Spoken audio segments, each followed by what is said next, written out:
This was during what we call culturally the 60s. It actually occurred in 1971, but what we call the 60s really was like 1965 to maybe 73. Mm-hmm. And I had taken LSD for the first time in my life.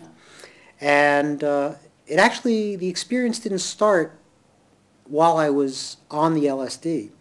It happened about 4 days later when I woke up in the middle of the night, and I'd already started thinking about some new things around Zen and enlightenment based on having read a single book, the only book I'd ever read on any of this, by Alan Watts on Zen.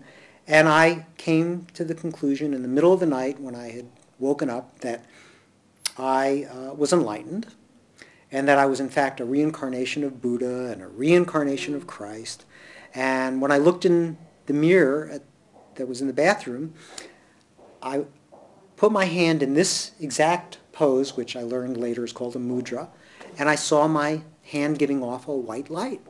And so all that convinced me that in fact I had made all of these incredible discoveries.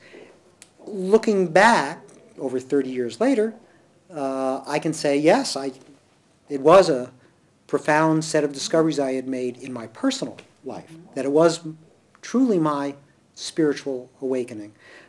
At the time, though, I didn't have any perspective on it, and so I thought that I was like almost like a Pied Piper who was going to awaken everybody else to this dimension. And I really pretty much stayed in that state for about 2 months, and wrote a personal, I thought it was actually a kind of like new Bible for the world, and started distributing it, and was quite convinced of this being my mission in life.